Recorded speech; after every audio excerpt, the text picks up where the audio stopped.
Hello once again, आप सभी लोगों का फिर से एजुकेट में स्वागत है। मैं हाजिर हूँ उत्तराखंड एएनएम 2020 का क्वेश्चन पेपर आज ऑफिशियल आंसर की के साथ। चलिए दोस्तों, वैसे तो हमने पहले ही इसको क्या कर दिया, सॉल्व आउट कर चुके हैं, लेकिन फिर भी ऑफिशियल आंसर की क्या कहती है, कैसे कैसे रहता है हमारा हमारा जो गेस था वो कितना निकलता है, कितने मार्क्स हमारी कैंडिडेट ने गेट्स किए हैं, तो उन सब के बारे में यहाँ पे डिस्कस करेंगे। वैसे इसके लिए मैंने पॉलिश पहले ही सॉल्यूशन आपको दे दिया है, आप चाहें तो उसको प्लेलिस्ट में जाके देख सकते हैं। तो चलो फिर स्टार्ट करते हैं आज का जो क्वेश्चन पेपर है। मेरे पास ये क्वेश्चन सेट बी है, उत्तराखंड एएनएम 2020 का क्वेश्चन पेपर।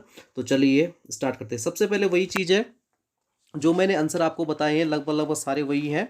ठीक है, तो सबसे पहले हमारे पास पहला क्वेश्चन है कि सूर्योदय का उचित संधि विच्छेद क्या है। ओके, तो यहाँ पर मैं ज़्यादा एक्सप्लेन नहीं कर पाऊंगा क्योंकि मैंने उसके लिए क्या कर रखा है, अलग से आपके वीडियो बना रखी है। ओके, तो सबसे पहले हमारे पास है कि सूर्योदय का उचित संधि विच्छेद क्या है, तो उसमें क्या है, सूर्य प्लस उदय है। ओके, फिर नेक्स्ट हमारे पास है अगर मगर करने का अर्थ है, तो अगर मगर करने का अर्थ क्या हो जाता है, बहाने बनाना। ओके, फिर नेक्स्ट क्वेश्चन हमारे पास व्याकरण जानने वाला वाक्य के लिए एक शब्द है, तो वो क्या था हमारे पास, वैयाकरण। ओके, फिर नेक्स्ट दिए गए शब्दों में से दिन का पर्यायवाची कौन सा नहीं है, तो वो कौन सा नहीं है, समर नहीं है। बाद बाकी ये सारे के सारे क्या है, इसमें दिन के पर्यायवाची है। ओके, फिर नेक्स्ट हमारे पास पांचवा क्वेश्चन है कि लिखित का विलोम क्या है, तो लिखित का विलोम इसमें क्या हो जाएगा, मौखिक हो जाएगा। ओके, फिर अगला वाला है सिक्स वाला कि अनेक शब्दों के लिए एक शब्द बताइए रोज होने वाला, तो इसमें कौन सा है, दैनिक। ठीक है, कौन सा आंसर हो जाएगा, दैनिक। उसके बाद अगला क्वेश्चन है हमारे पास सेवंथ, निम्नलिखित शब्दों में से वह शब्द बताइए जो कल का अनेकार्थी नहीं है। ठीक है, इसको मैंने अलग से वीडियो में आपको समझा रखा है, इसका जो सॉल्यूशन है, जो एक्सप्लेनेशन में कर रखा है। और आज हम इसको क्या कर रहे हैं, जो ऑफिशियल आंसर किया है उसी के साथ एक बार मैच करके देख रहे हैं ताकि आपको अच्छे से समझ में आ जाए। ओके, तो सेवंथ में आप देखेंगे कि निम्नलिखित शब्दों में से वह शब्द बताइए जो कल का अनेकार्थी नहीं है। ठीक है, तो इसमें जो नहीं है वो कौन सा है, आंसर नंबर ए, सरोवर नहीं है। ओके, तो सेवन क्वेश्चन हो गए। एट क्वेश्चन की ओर चलते कि सम्मति का संधि विच्छेद है। ठीक है, तो सम्मति का जो सही संधि विच्छेद होगा वो कौन सा होगा, सतमति हो जाएगा। ओके, अगला देखते हैं, लोहा लेने का अर्थ है, तो वो कौन सा है, मुकाबला करना है। ओके, सदैव में प्रयुक्त संधि है, तो सदैव में प्रयुक्त संधि है, ये मान रखा है स्वर संधि को। ठीक है, तो इसमें जो आंसर हो जाएगा स्वर संधि हो जाएगा। ओके, फिर नेक्स्ट हमारे पास 11 की संज्ञा के कितने प्रकार होते हैं, तो वो कौन से होते हैं, सी आंसर हो जाएगा, 5 प्रकार होते हैं। आज मैं नहीं पढ़ूंगा, आज मैं नहीं पढ़ूंगा कौन सा वाक्य है, तो इसमें जो हो जाएगा नेगेटिव सेंटेंस, निषेधवाचक है इसमें।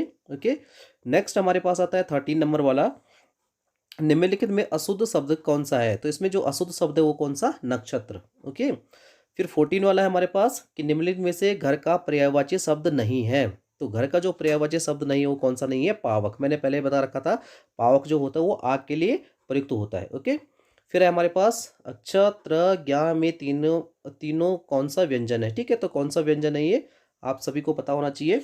संयुक्त व्यंजन है, वर्गीय व्यंजन है, उसमें व्यंजन है, तो यह कौन सा व्यंजन है, संयुक्त व्यंजन है। ओके, फिर नेक्स्ट हमारे पास क्वेश्चन है कि मैं कौन सा पुरुष है, उत्तम पुरुष, मध्यम पुरुष, अन्य पुरुष, तो मैं जो होगा वो कौन सा, उत्तम पुरुष होगा। ओके, फिर नेक्स्ट हमारे पास है कि तुम जा रहे हो, कौन सा काल है, तुम जा रहे हो, तो ये कौन सा काल है, सिंपल सा वर्तमान काल है। ओके, सूर्य का स्त्रीलिंग रूप है, तो सूर्य का स्त्रीलिंग सूर्या हो जाएगा। ओके, पेड़ से फल गिरा अलग हुआ, इसका मतलब ये अपादान कारक है। ओके, और नायक शब्द का स्त्रीलिंग रूप है वो कौन सा है, नायिका है। ठीक है, तो मैंने ये ऑलरेडी तुम्हें बता रखे हैं, इसमें से कुछ भी ऐसा कोई क्वेश्चन नहीं है जो कि गलत गया हो, तो जिसकी जो भी एक्सप्लेनेशन कर रही है वो पहले ही हो चुकी है। ओके, फिर नेक्स्ट में इसमें यहाँ से साइंस शुरू हो जाती है कि ओस्टवाल्ड विधि से नाइट्रिक अम्ल बनाने में उत्प्रेरक प्रयुक्त होता है, तो वो कौन सा है, डी वाला, पीटी। ओके, यूरिया का सम्मोहन किसके द्वारा होता है, तो यूरिया का सम्मोहन होता है वो होता है रुधिर प्लाज्मा के द्वारा। ओके,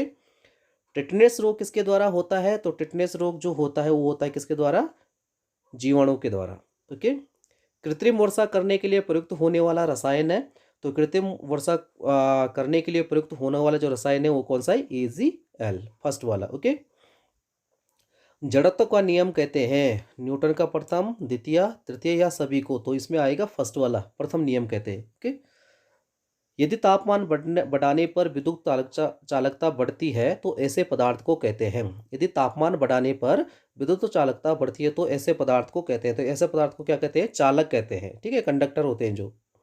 बल तथा वेग के गुणांक को कहते हैं, तो बल तथा वेग के गुणांक को क्या कहा जाता है? वर्क कार्य कहा जाता है। एक तरल धातु, इसमें से एक तरल धातु है, तो वो तरल धातु कौन सा है? वो पारा है। ओके। फिर है पारिस्थितिक तंत्र के दो प्रमुख घटक, ठीक है, क्या बता रहे हैं? कंपोनेंट ऑफ इकोसिस्टम पूछ रखा है। तो कौन कौन से होते हैं? बायोटिक एंड अबायोटिक, जिसको जैविक और अजैविक कहा जाता है। लेड नाइट्रेट के क्रिस्टलों को अधिक गर्म करने पर उत्पन्न गैस है, कौन सी है? तो वो कौन सी हो जाएगी? NO2 हो जाएगी। निम्नलिखित में से किसके सर्वाधिक पीएच मान होता है? तो इसमें जो सर्वाधिक पीएच मान होता है वो कौन सा होता है? 1MnAOH होता है। ओके। चलिए फिर इसके बाद जो अगला आता है हमारे पास वो है 32। मैंने इसके भी ऑलरेडी क्या है, इसके जो सॉल्यूशन है बता रखे हैं, आप इसको प्लेलिस्ट में जाके देख सकते हैं। तो एक आयताकार मैदान जिसकी 161 मीटर लंबा तथा 136 मीटर चौड़ा है। इस मैदान के चारों ओर एक मार्ग बना है। मार्ग का कुल क्षेत्रफल 1204 मीटर स्क्वायर है। तो मार्ग की चौड़ाई पूछ रखी है, तो इसमें चौड़ाई वही आ रखी है 2 मीटर। ओके। फिर इसमें जो 33 वाला क्वेश्चन है, निम्नलिखित में से कौन सी संख्या 3 से विभाज्य नहीं है? तो ये क्वेश्चन इसको विड्रॉल कर लिया गया है, मतलब इसको हटा दिया गया है। क्यों हटा दिया गया है? क्योंकि इसमें से जो 3 से क्वेश्चन ये पूछ रखा है कि निम्नलिखित में से कौन सी संख्या 3 से विभाज्य नहीं है, ठीक है, जबकि इसमें जो कौन सी है, ये तीनों तो नहीं है और ये वाली है, तो इसको हटा दिया गया है। जबकि इसमें ऐसा होना चाहिए था कि निम्नलिखित में से कौन सी संख्या 3 से विभाज्य है, तो उसमें ये वाला आंसर हो जाता। ओके। फिर है ये 34 वाला 3.5 इंटू 3.5, ये मैंने बता रखा था कि ये किसी का a+b का स्क्वायर का सूत्र है। तो इसका जो आंसर आ रहा है वो कितना है? 100 आ रहा है। ओके। 35 में देखेंगे आप, 35 का जो आंसर आ रहा है, ठीक है, इसमें dash divided by 3 into 5 into 6 60, तो इसमें 36 आ रहा है। ओके।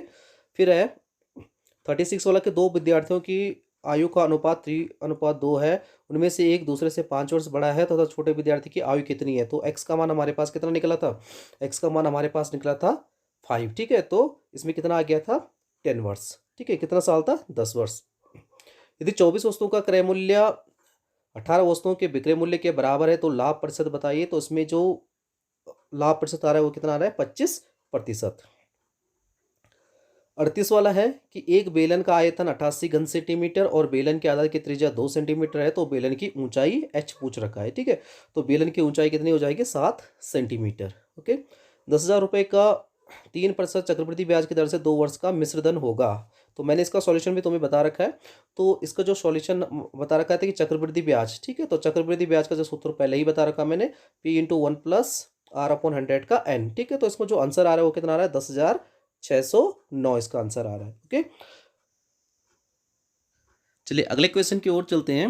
अगला क्वेश्चन है हमारे पास, एक त्रिभुज की ऊंचाई एवं आधार क्रमशः 6 सेंटीमीटर 5 सेंटीमीटर है, तो त्रिभुज का क्षेत्रफल क्या होगा? ठीक है। तो त्रिभुज का जो क्षेत्रफल होगा 15 सेंटीमीटर स्क्वायर हो जाएगा। ओके।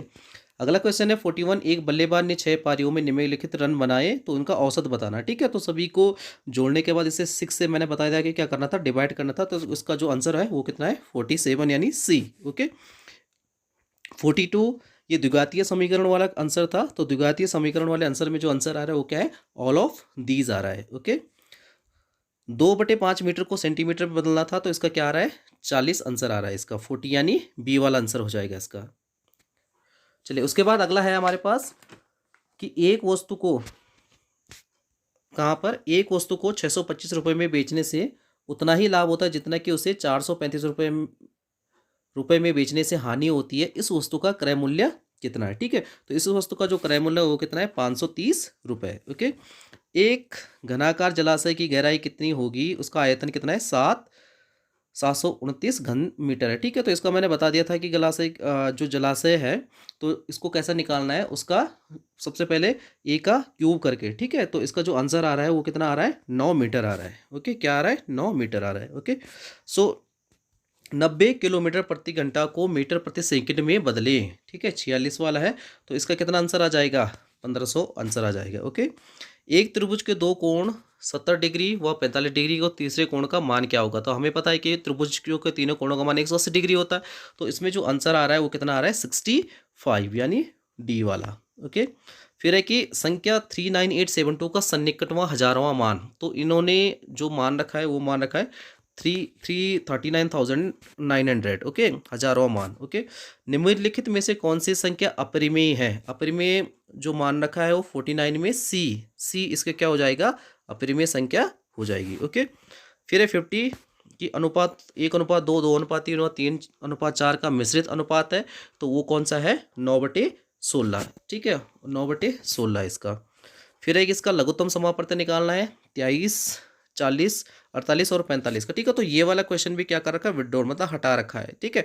इसका कारण यही है कि अगर आप क्या करेंगे, एलसीएम निकालेंगे 23, 40, 48 और 45 का, ठीक है, तो ऐसा एलसीएम निकल रहा है जो इन चारों में ऑप्शनों में से नहीं है, ठीक है। तो ये भी एक तरफ से आप समझ लो इसको विड्रॉल है। फिर यहाँ पे जीके जीएस शुरू होता है। रेणी गांव चमोली की श्रीमती गौरा देवी का संबंध रहा है, तो वो किससे रहा है? चिपको आंदोलन से रहा है। केदारनाथ से रुद्रप्रयाग के मध्य बहने वाली नदी कौन सी है? तो वो मंदाकिनी है, ओके। कांग्रेस की कलकत्ता अधिवेशन 1886 में राज्य से कौन उपस्थित थे? तो वो कौन थे? ज्वालादत्त जोशी जी थे। निम्नलिखित में से किसको पहाड़ों की रानी कहा जाता है? तो मसूरी को, ओके। फिर 56 है कि निम्नलिखित स्थानों में चंद्रगुप्त मौर्य ने कहाँ अपनी उच्च शिक्षा प्राप्त की थी? तो वो कहाँ की थी? तक्षशिला में। निम्नलिखित में से कौन सा एक उत्तराखंड का जिला नहीं है? तो वो कौन सा नहीं है? रुड़की नहीं है। प्रसिद्ध चिल्का झील अवस्थित है, प्रसिद्ध जो चिल्का झील है वो कहाँ पर अवस्थित है? अवस्थित है या स्थित है? तो वो कहाँ पर है? उड़ीसा में स्थित है, ओके। उत्तराखंड में मैती आंदोलन के प्रवर्तक कौन है? तो वो कौन है? कल्याण सिंह रावत, जिनको मैती भी कहा जाता है। अशोककालीन शिलालेख, देखो इसमें बहुत सारे बच्चे कंफ्यूज हो रहे थे, तो उन्होंने मेरे से मिले भी, उन्होंने बोला कि भाई कालसी होना चाहिए या देहरादून होना चाहिए। तो सबसे पहले मैंने यही सलाह दी थी कि कालसी उसका होना चाहिए, जबकि ये कालसी कहाँ पर है? देहरादून में है, ठीक है। तो जो आयोग है या फिर जो ऑफिशियल आंसर की आई है उसमें ही कालसी को ही सही मान रखा है, ओके। 61 देखो, तो 61 में कि वाईचुंग भूटिया का संबंध किस खेल से है? तो वो किससे है? फुटबॉल से है, ओके। फिर हमारे पास पुराणों में नंदन कानन किसे कहा जाता है? पुराणों में नंदन कानन किसे कहा जाता है? तो वो किसे कहा जाता है? नदी को कहा जाता है। निम्नलिखित में से कौन सी एक तिलहनी फसल है? तो तिलहनी फसल कौन सी इसमें? बरसीम, ओके। नैना देवी मंदिर स्थित है, कहाँ पर है? तो वो नैनीताल में है। रविंद्रनाथ रविंद्रनाथ टैगोर ने किस स्थान पर गीतांजलि का को लिखने का श्री गणेश किया या फिर उसकी शुरुआत की थी? तो वो कहाँ की थी? रामगढ़ में की थी। कहाँ पर की थी? रामगढ़ में, ओके। फिर एक उत्तराखंड की लोक कला अल्पना के लिए प्रसिद्ध शब्द है, तो वो कौन सा? एपण है, ओके। सातताल झील कहाँ पर है? तो सातताल झील है जो वो कहाँ पर है? नैनीताल में है। कौन सा वाला हो जाएगा इसका? डी, नैनीताल। विश्वनाथ आनंद किस खेल से संबंधित है? बहुत प्रसिद्ध व्यक्ति हैं ये, विश्वनाथ आनंद शतरंज से हैं ये, ओके। फिर है कि भारत में बैंकों का पहली बार राष्ट्रीयकरण यानी नेशनलाइजेशन कब हुआ था? तो वो हुआ था 1969 में, ओके। नंदा राजजात यात्रा कितने साल के अंतराल में होती है? तो वो 12 वर्ष के अंतराल में होती है, ओके। भारत का राष्ट्रीय ग्रंथ कौन सा है? तो भारत का राष्ट्रीय ग्रंथ आपको पता होना चाहिए कौन सा है? गीता है, ओके। प्राचीन भारत ने सर्वप्रथम किस पशु को पालतू बनाया? तो कुत्ते को पालतू बनाया था। सुब्रतो कप किस खेल से संबंधित है? जो सुब्रतो कप है वो किससे है? फुटबॉल से है। वेदों की ओर लौटो किसने कहा था? तो ये कहा था दयानंद सरस्वती ने। उत्तरकाशी का पौराणिक नाम क्या था? तो उत्तरकाशी का पौराणिक नाम था वो क्या था? बाड़ाहाट। कुली बेगार प्रथा के उन्मूलन हेतु एक व्यापक आंदोलन 13 जनवरी 1921 को हुआ था, तो वो कहाँ पर हुआ था? कर्णप्रयाग, द्वाराहाट, बागेश्वर। तो कहाँ पर हुआ था? बागेश्वर में। फिर आता है हमारे पास 77 मैकमोहन रेखा जिसके मध्य स्थित है, तो वो कौन किसके मध्य है? भारत और चीन के मध्य। बीमर शब्द किस खेल से संबंधित है? ठीक है, बीमर शब्द है जो किससे? क्रिकेट से संबंधित है। कूर्मांचल केसरी किसे कहा जाता है?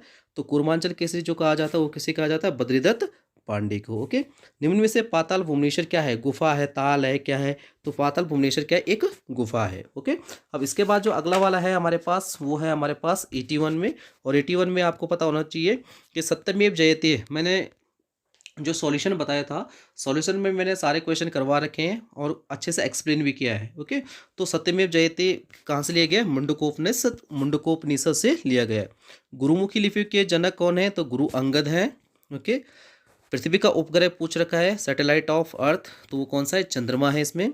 भारतीय सेनाओं का सर्वोच्च सेनापति कौन होता है? तो भारतीय सेनाओं का सर्वोच्च सेनापति कौन? राष्ट्रपति होता है इसमें। राष्ट्रपति अपना त्यागपत्र संबोधित करते हुए पद छोड़ सकता है, किसको? तो वो किसको? डी वाला, उपराष्ट्रपति को। अर्थशास्त्र किसकी रचना है? अर्थशास्त्र किसकी रचना है? तो वो किसकी है? ए, कौटिल्य की। उत्तराखंड से राज्यसभा की कितनी सीटें हैं, तो वो कितनी सीटें हैं आपको 3। ओके। फिर 88 देखो, wings of fire, wings of fire किसकी पुस्तक है, तो ये किसकी, एपीजे अब्दुल कलाम की। बग्वाल मेला, प्रसिद्ध पत्थर बग्वाल मेला कहाँ पर खेला जाता है या फिर मनाया जाता है, तो वो है देबूदुरा सी वाला। ओके। कबूतरी देवी का संबंध है, गायिका है, लोकगीतों से संबंध है इनका। निम्नलिखित में से किसको उत्तराखंड का गांधी कहा जाता है, इंद्रमणि बडोनी जी को। ओके। फिर अगला वाला है हमारे पास, एक औसत नर मानव मस्तिष्क का भार होता है अनुमानित, तो कितना है, 1500 ग्राम है। ओके। एंजाइम से अभिप्राय है, तो एंजाइम क्या होते हैं, एक जैविक उत्प्रेरक होते हैं। क्या होते हैं, जैविक उत्प्रेरक। प्लास्टर ऑफ पेरिस का सूत्र है, प्लास्टर ऑफ पेरिस का जो सूत्र है वो कौन सा है, इसमें प्लास्टर ऑफ पेरिस का जो सूत्र हो जाएगा ये सी वाला हो जाएगा, CaSO4H2O। ओके। फिर 95 है, विटामिन सी का रासायनिक नाम, ठीक है, तो केमिकल नेम पूछ रखा है, इसका रासायनिक नाम होता है एस्कार्बिक अम्ल। ओके। अश्रु गैस का रासायनिक नाम पूछ रखा है, तो क्या होता है, क्लोरो एसिटोफिनोन होता है। ओके। प्रोटीन किसका बहुलक है, तो प्रोटीन है जो किसका बहुलक है, प्रोटीन प्रोटीन किसका बहुलक है, तो वो किसका है, अमीनो अम्ल का, बी वाला। ओके। क्रिस्टलीय सोडियम कार्बोनेट का तुल्यांक भार होता है, तो कितना होता है, 143। ओके। निकट दृष्टि दोष को दूर करने के लिए प्रयोग करते हैं, तो निकट दृष्टि दूर करने के लिए कौन सा, अवतल लेंस का। ओके, जिसे हम कॉनकेव लेंस भी कहते हैं। घरों में प्रयुक्त प्रत्यावर्ती धारा की आवृत्ति कितनी होती है, तो 50 हर्ट्ज के बराबर। ओके। तो यहाँ पर हमने अभी जो क्या है, उत्तराखंड एएनएम 2020 का क्वेश्चन पेपर ऑफिशियल आंसर की के हिसाब से पूरा सॉल्व कर लिया है। तो मैंने इसके लिए अलग से भी वीडियो बना रखी है, प्लेलिस्ट में आप देख सकते हैं कि जिसमें जो भी मैंने क्या कर रखा है, एक्सप्लेन कर रखा है। ठीक है, चाहे मैथ्स का हो, हिंदी का हो, ठीक है, साइंस का हो, जीके हो, उत्तराखंड हो, तो आप उस पर भी उसे देख सकते हैं। ठीक है, तो अगर आपको वीडियो अच्छी लगी है तो लाइक कीजिए, दोस्तों को शेयर कीजिए और चैनल को सब्सक्राइब करना बिल्कुल ना भूलिए। Thank you, take care and goodbye to all of you.